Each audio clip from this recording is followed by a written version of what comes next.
Grow your practice, grow your wealth, grow your impact.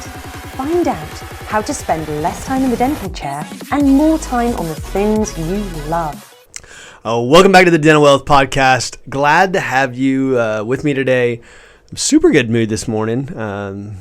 Maybe it's the energy of people going back to work and dentists going back to work, and there's a buzz, right? There's just seeing the energy. I'm a big energy person and believe in the flow of energy, and I think there's something to that. I don't know about you guys, but feeling a little bit better and feeling pumped up, being able to actually go to the gym and work out and do all the things that we regularly get to do. So, realize how much we take for granted. But today, what I really want to talk about was, I told you on this podcast, I do a lot of series where things are very prepared. And, this, I don't really want to be one of them. And I think that's because this is just a conversation. That's clearly what a podcast should be, is a conversation. Shouldn't be overproduced or overprepared. And so the topic today is a little bit jumping. I think the last 2 weeks we jumped around a little bit. But I'm going to do that again today because I think something, when I think of a thought, I'm constantly taking notes when the things are around me pop up and things I think can help you. And it's a concept today I want to talk about that really is important on case acceptance. It's important for your life, and it's just really a good sales piece of information you really should have. And when I say sales, I think that sometimes in the medical field we feel as if selling is a four-letter word, and we can't do that. But I want to make sure we're clear on the fact that if you're there to help people, I always say you can't serve if you don't sell. You could be the best dentist in the world, but if no one's saying yes, it doesn't matter. In a sense, if you believe in what you do and you're passionate about the type of work you do, then why would you not tell someone to do it? And, I'll give you an example of that in a moment, but I want to kind of show you the idea that we all like to be told what to do. So I'm going to say that again. We all like to be told what to do. And I know what you're thinking. The first thing when I say that is no, I don't. I like to do my own thing. Everybody says that, right? I like to do my own thing. I want to be, I want to just break all the rules. It's just not true. And what happened, by the way, when we were very young, we were conditioned from a young age. Think about this for a minute. We're conditioned from a very small age to be told what to do. And it gives us a feeling of control. It gives us a feeling of understanding the rules. So imagine if there were no red lights tomorrow, right? If all of a sudden the red lights were gone, you can imagine what would happen, right? And it would be complete chaos because we like to be told when we go and when we don't go. We like to know that if we could, because if you think about this tomorrow, if we took away all the rules, then we would have pure chaos. So we actually like order. And people say they don't, but they do. And I'm going to give you an example as it relates to COVID and reaction and kind of how that's happened and then how you can relate it to your dental practice. So in the Southeast, we have a large grocery store called Public Supermarkets, and it's probably the biggest in the Southeast United States. And one of the things they did for COVID is they only want one-way traffic going in and out of the aisles. So they put an X on one side and an arrow going so at one end of the aisle to say X, don't go down this way, and the other way it says yes, an arrow going yes, you can go up this way. So I've watched this as almost like a sociology experiment, watching how quickly people have adapted. It didn't take long. At first they had just some masking tape down, and then now they have these real nice printed laminate signs on the ground. But immediately we were told what to do.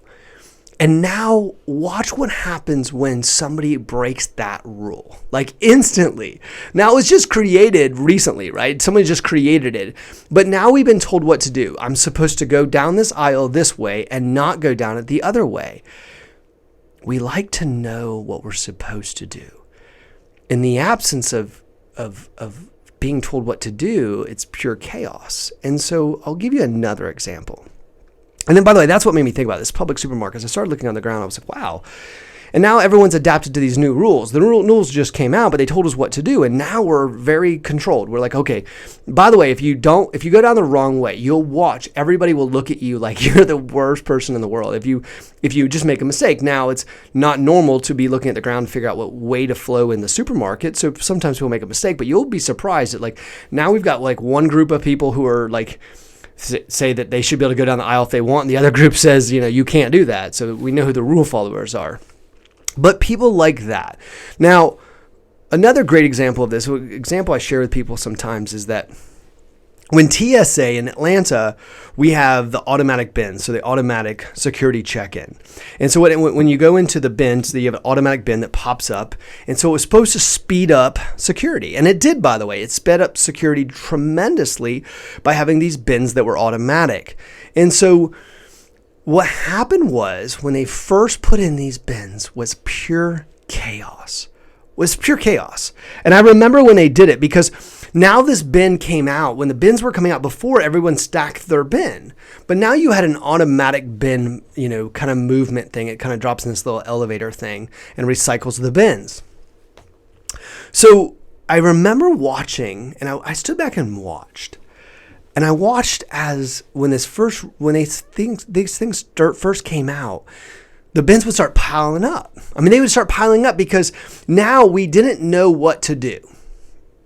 And the TSA person would be standing there and he or she would have their arms folded because they weren't told to pick up the bins. In fact, they were probably like, I don't want to pick up all these people's bins.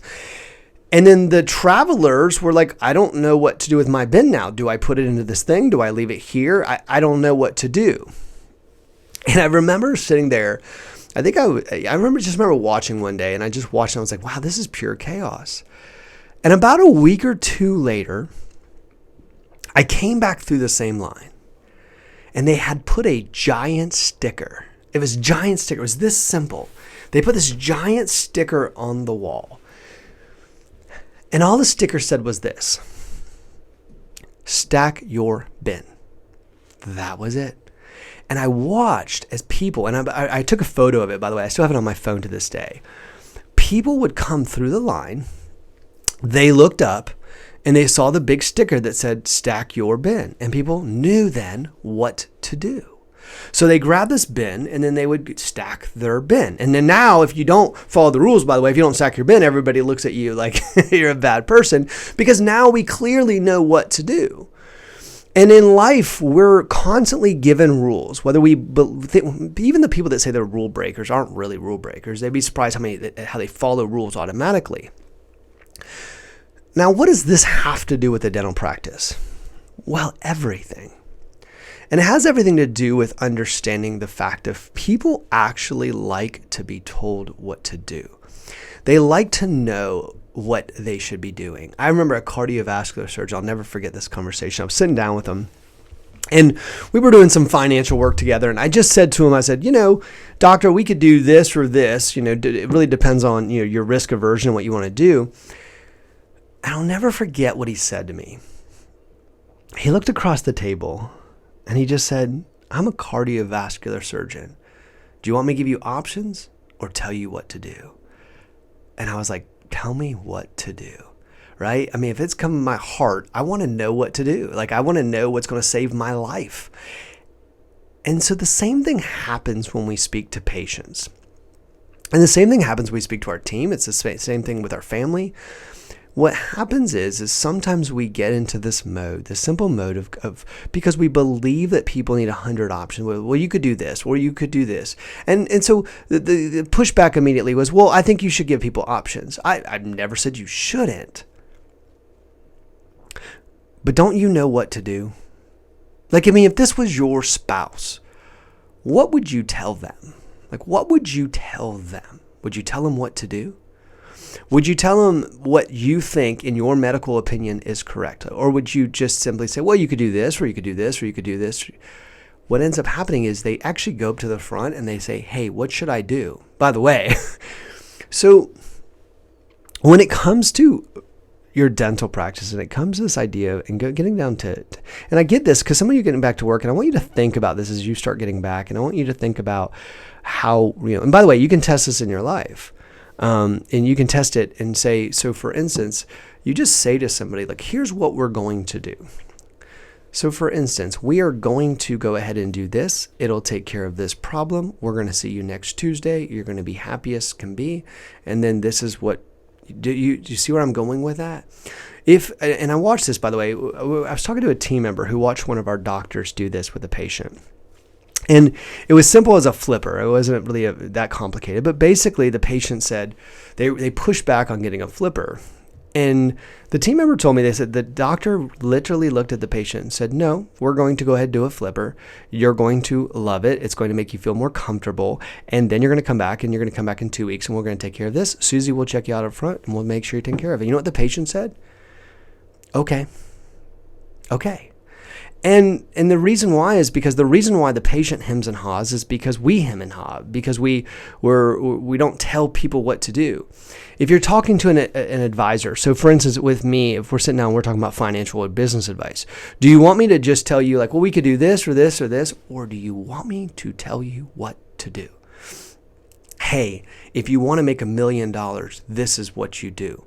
If you want to pay off all your debt, this is what you do. If you want to acquire another practice, this is what you do, right? It's the same thing with like if you were going to a counselor and they would say, look, if you want to have a happy marriage, this is what you do. And so we like the idea of being told what we do. And so even though this is a little bit of a jump from some of the other things we've talked about, it kind of hit my mind as I was going through the grocery store yesterday. I thought, man, really people need to understand this, that you're in what's called a position of authority. Even with the PPE, I think people need to understand that you have to communicate coming out of this COVID crisis. You have to communicate, that your office is safe. Why? Because you're in a position of authority. I'm trusting you that I'm in your chair. Now, don't take advantage of people. Don't take advantage of it.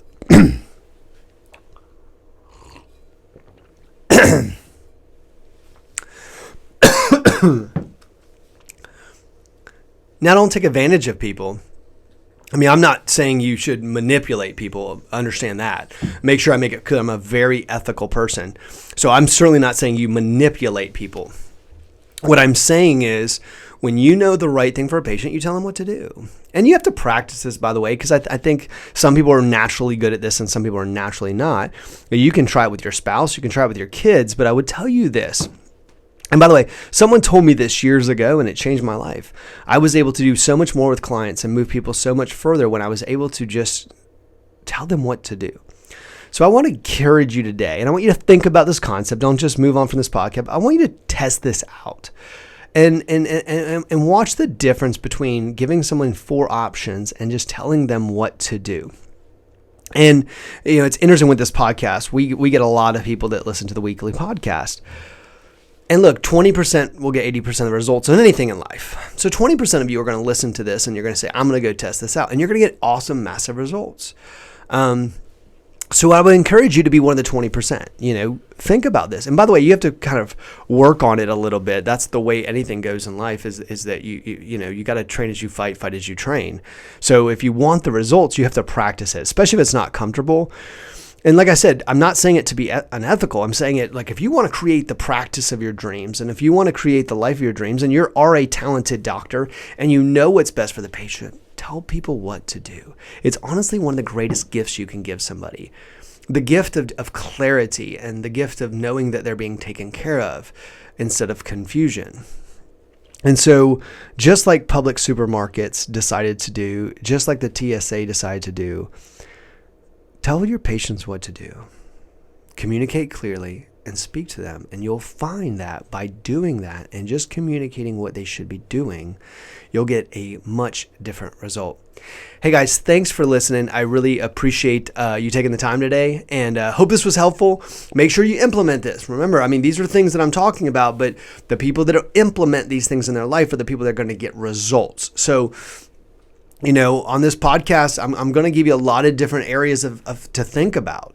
And so, make sure you're sharing this, by the way, one of the greatest things you can do is share it or talk to someone about it, because as you do, you'll remember it again. Part of practicing something is reinforcing something because you talk about it. And by talking about it, you reinforce that message over and over again.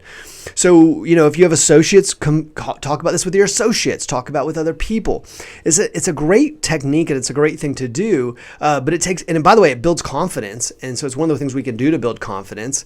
And so I talked last time about transfers and giving you some confidence for the day. Parlay that confidence into the conversation, and then that conversation will go into results, and you'll see a whole different thing. So listen, make sure you're sharing this information. Share it with your dental colleagues. Share it with people that are non-dentists. Like and subscribe. It's so important, especially this day and age. The greatest thing we have sometimes is this information like this podcast that we can listen to and grow and become more and transform our lives every single day. So I'm glad to have you. It takes a second to hit like, subscribe, share it. Make sure you're staying connected to Dental Wealth Podcast. We love having you as an audience member, and reach out to us if you want anything else specific, or you want me to talk to to a certain topic. I'll be more than happy to do that for you. And thanks for listening. You guys have a great one. We'll talk to you soon.